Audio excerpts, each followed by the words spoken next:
Welcome to CityCast Denver. I'm Bree Davies, and you're listening to Mayoral Madness, our effort to get to know all 17 candidates who want to be Denver's next mayor. Today, I'm speaking with Professor James Walsh. Jim, welcome to the show. It's great to be here. So I know you recently embarked on a bike tour of every neighborhood in the city as sort of part of your campaign. Can you tell me about a new place or somewhere that's new to you that you came across on this tour? Yeah, the places where I hadn't really been or spent time were the very southern edges of the city and southeast. The wealthier parts of Denver were new to me. So that was kind of fun to explore. And places I haven't been in years. And of course, all the shops and stores have changed. But it was a great tour. It was amazing to get around the city on a bicycle. I was blessed to have good weather and met with people and interviewed workers all along the way. So you were on your bike. I don't know if this is your normal mode of transit, but I wonder if you learned anything about transit in Denver from the seat of your bike. You learn a lot about not only transit, but the city in general from a bicycle seat. This is why I love cycling. There's something about being accessible in that way to the elements, and exposed to the elements and everything. I learned that while we have had a great increase in the mileage of bicycle lanes, there's still a great need for protected bicycle lanes. This is what's going to get people on their bikes who aren't currently on their bikes is feeling safe. I met with some amazing cyclist organizations like Bike Streets, put together this amazing map where a grid of Denver, you can get around on quiet streets anywhere from point A to point B. And so I know that the interest is there. We just need the commitment and the resources. So is that what you would focus on? Like when we talk about transit, it's a huge part of what our leadership does for the city. And I wonder, I mean, beyond protected bike lanes, what else would you like to do to improve our transit here in Denver?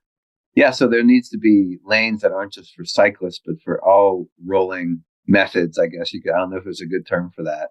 Non-carbon transportation. E-bikes, the e-bike rebates have helped a lot. I think people who don't want to cycle on a traditional bike are often happy to get on an e-bike. And I believe the city has the resources to make RTD free for the public. And that should be an enormous part of it. Think how that would increase ridership. How would that increase ridership to you? Well, for me, it would mean, I have an eco pass, so I often put my bike on the train when I'm going from one part of the city to the next. And so the train lines represent a kind of spokes in a wheel that allow cyclists to get wherever they're going. But I just think that for low income residents, free public transportation could make an enormous difference. And that's my campaign is really rooted in the slogan is Denver Workers First. It's about centering the wage earners in our society who carry the city on their back but can't afford to live in it. Why do you care about workers here in Denver? Well, I'm from a working class family. I'm from a very large Irish Catholic family in a steel town near Pittsburgh. So I grew up watching my parents struggle, watching my dad fed 9 mouths on a 100% commission job, and there was always stress.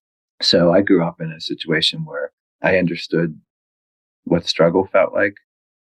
And I went off to Duke University on a wrestling scholarship, and I landed in this Disneyland of wealth and privilege, where all the students seemed to come from private high schools. And I remember hearing the word brunch for the first time in my life when I went to Duke.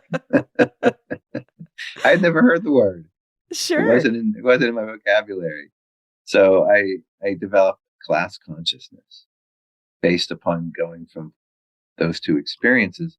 And that never left me. So when I became an historian and an academic, I knew what I wanted to do. I wanted to center the lives and the stories of those who are typically left out of our history books. And that's workers, people who do all the hardest work and are often marginalized and in Denver today, driven out of the city, really, out of the city center. So my campaign is all about centering those voices. So I know you really as a historian, like you mentioned. It's really what you know really well. I wonder, why do you want to be mayor? That's a great question. I think the city is in need right now of fresh voices, and I believe I'm one of those voices. I've got a 30-year teaching record in the city, tens of thousands of former students spread all over the metro area. I'm not a authoritarian type of leader. I'm very collaborative. I believe in the power of the collective, and I believe I have the skills and the gifts necessary to bring people together. So they are talking to each other and with each other. And that's what the city desperately needs. The city is facing so many serious issues right now.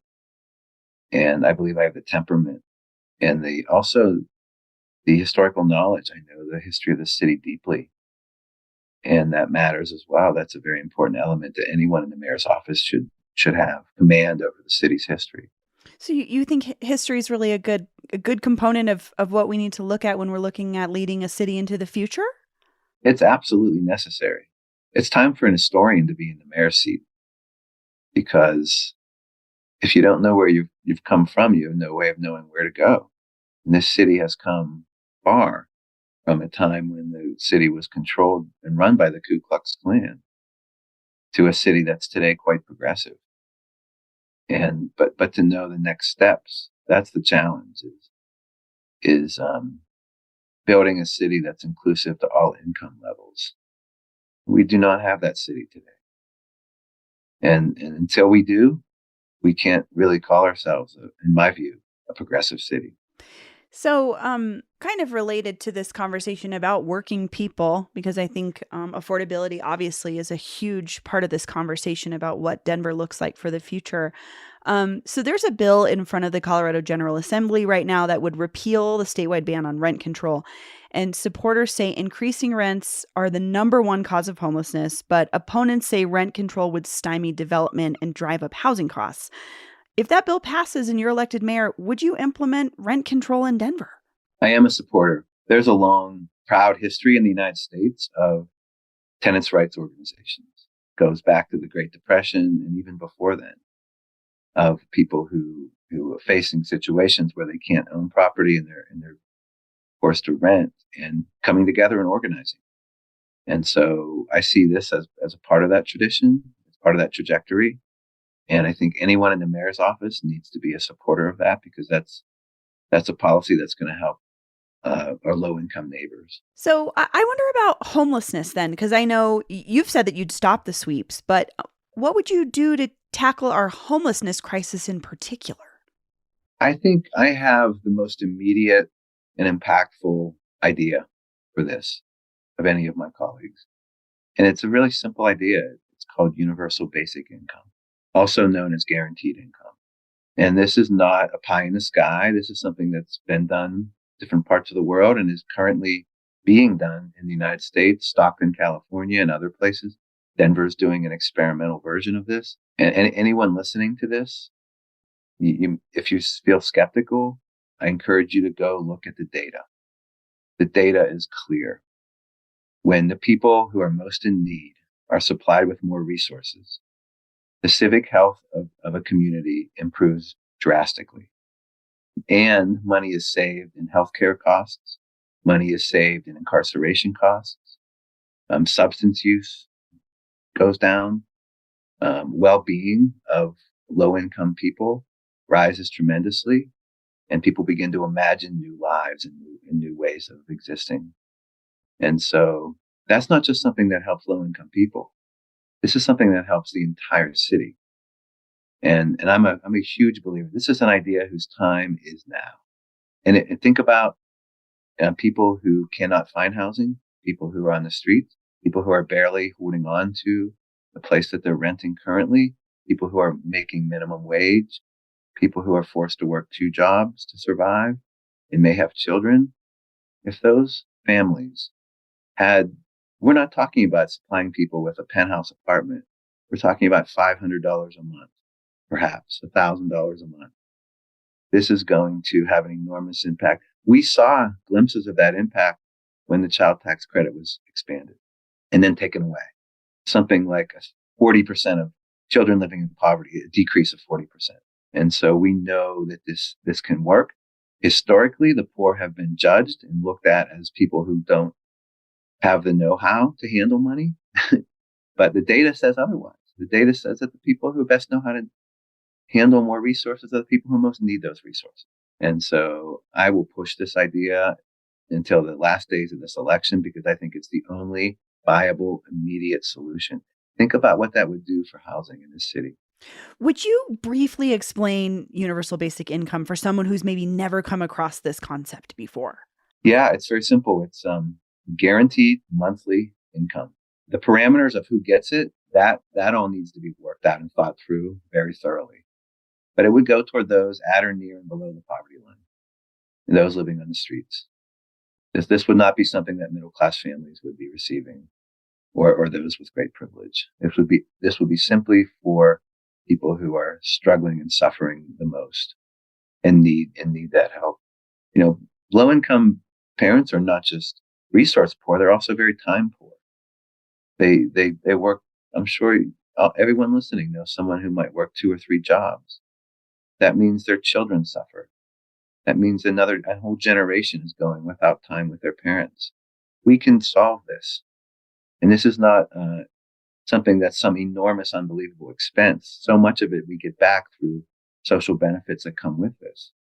So we have to overcome a mentality to get there. We have to overcome the idea of a meritocracy, the idea that the poor are poor through their own fault. Once we can get past that myth, we can move forward.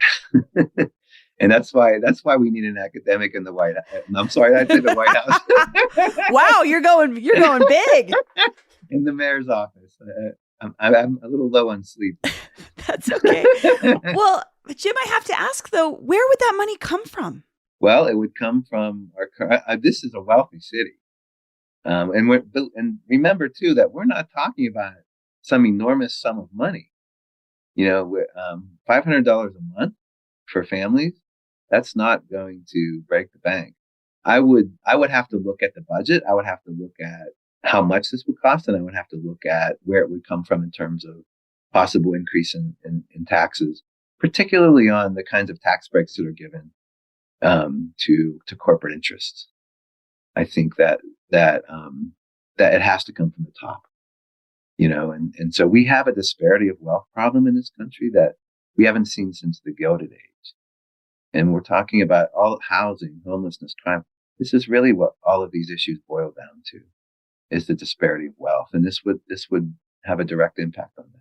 So, you're someone that studies labor history, and labor is such a hot topic across the country. We're seeing labor organizing across industries. And you've talked a lot about making Denver the most worker-friendly city in the country.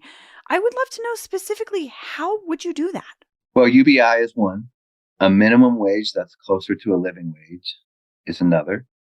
If minimum wage, the value of minimum wage had kept pace with inflation since the 60s, today it would be over $20 an hour. If minimum wage had kept pace with the rise of CEO salaries over the last generation, it would be in the 60s today. So what we know very clearly is that the value of minimum wage is a fraction of what it once was. And people can't survive on a minimum wage job. That's immoral. Martin Luther King said, in this rich nation, paying starvation wages is a crime. And so I think that it starts with UBI, a higher minimum wage, it's closer to a living wage, and it flows into supporting workers in their right to organize. We have a very low union density today. It's gone down drastically since the 50s. The reason we have a low union density isn't because workers don't want to be organized. It's because of how hard it is to organize and how many tools corporations have at their disposal to keep workers from being organized. And so I think there's some local policies we could enact, or certainly to ensure that all public employees have collective bargaining rights, not just county employees, which the last bill granted, but all public employees. And then from there to work with local corporations and look at how the mayor's office can be a conduit for supporting workers' right to organize. I think union density and wealth disparity have an inverse relationship. The higher union density, the lower wealth disparity. So this isn't just about workers' right to organize. It's about the health of our society as a whole. So those are just a few. From there, there's a really great worker cooperative movement today in the United States, which has a local branch, worker-owned cooperatives. Workers own the company. In the San Luis Valley, there is a mushroom farm owned by the workers. So there are examples of this. There's attempts to build apps that are drive sharing apps like Uber and Lyft, where the money doesn't go to Uber and Lyft. The workers own it themselves. So I would like to invest in that kind of thing. Housing cooperatives as well. The people who own the cooperative pay much less rent because they channel equity in that way so that they don't have to pay nearly as much. So there's lots of great things happening, solutions and collectives, and I'd like to highlight those as mayor. So I'm going to ask you a question from one of our listeners.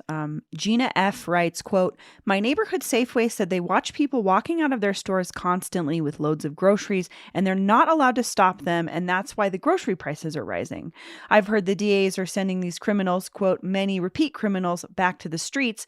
What would you do to curb crime, specifically car theft and theft in general?" Well, we get asked this a lot, and absolutely, I'm all about using law enforcement to pursue and continue to curb.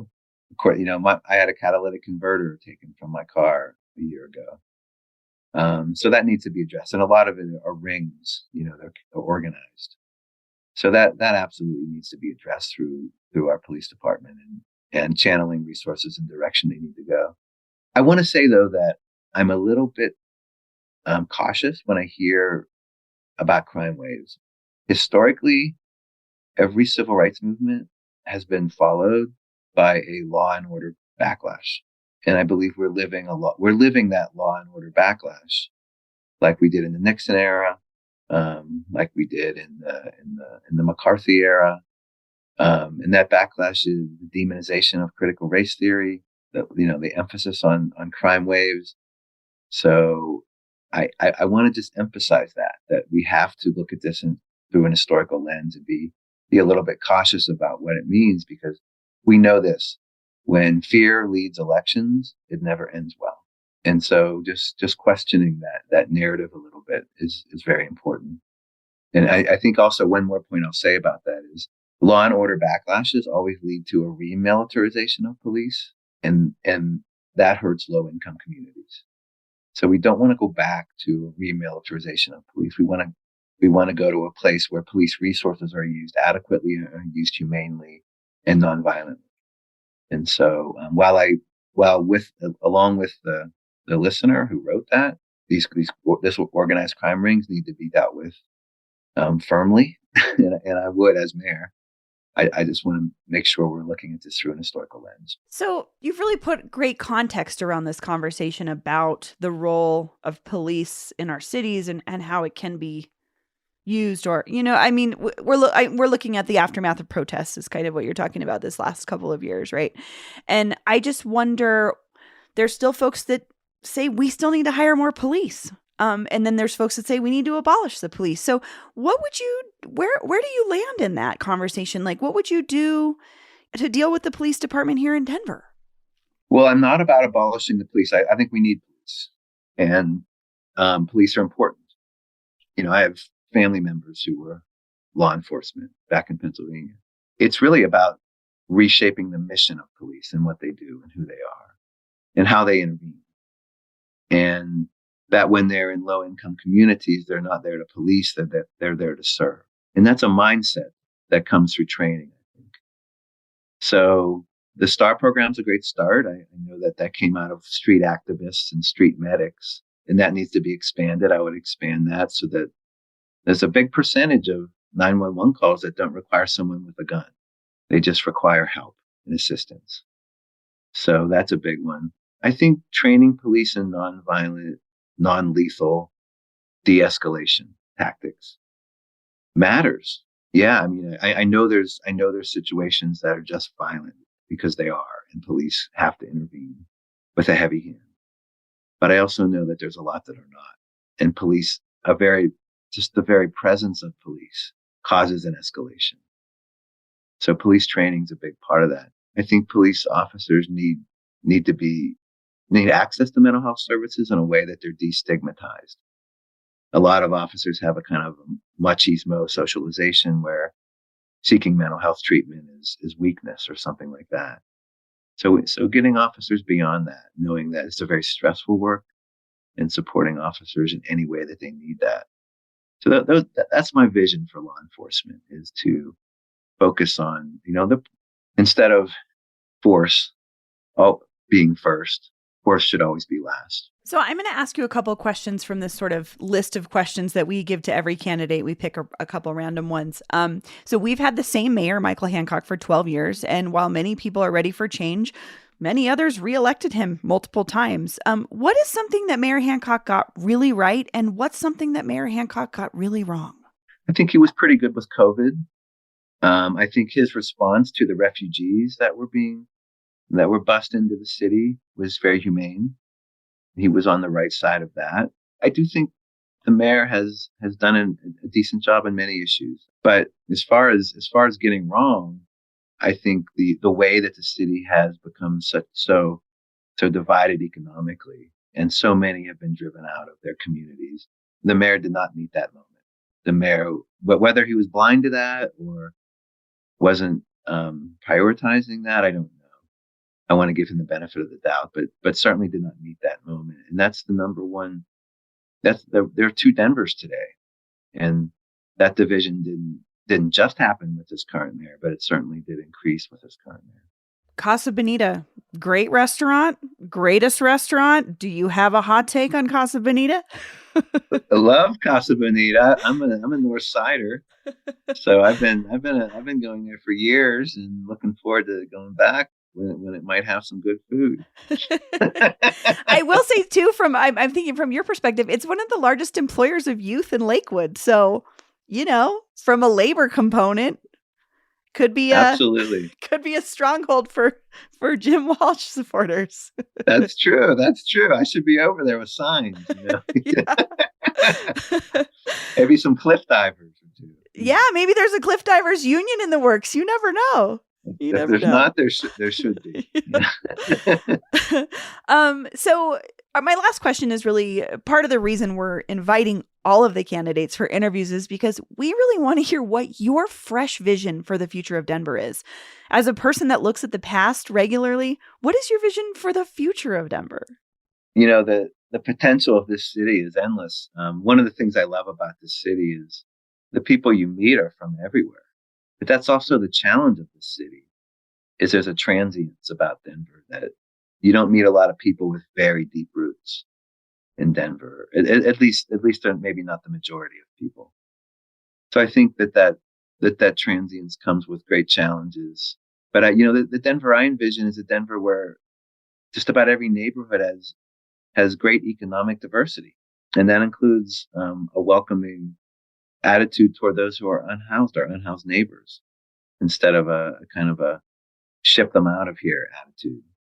So I imagine every neighborhood in the city having economic diversity. I imagine every neighborhood in the city contributing to the balance of greater density that a growing city naturally will have, but spreading out that responsibility to every neighborhood, that every neighborhood is contributing to that. Yeah, and I see a city that remains and continues to be incredibly diverse, not only culturally but internationally, and a city that is just sort of the capital of the entire Rocky Mountain region, with very strong universities. So, Jim, where can folks go to learn more about you and your campaign? JimWalshForMayor.com will give you at least the main policy ideas. But please reach out to me, james.walsh@comcast.net. I'll give you my personal number. Feel free to text me, 303-709-5110. Denver workers first, not second or third. Jim Walsh, thank you so much for joining me. Thank you. We hope you enjoyed this episode of Mayoral Madness. What we hope is a 17-part interview series with all the candidates on the ballot to be Denver's next mayor. We're planning to publish these interviews each week leading up to Election Day on April 4th, and we'll be providing more news and analysis during the week. Subscribe to CityCast Denver and learn more about Mayoral Madness at denver.citycast.fm. We'll be back soon with even more mayoral candidates who want to lead the city.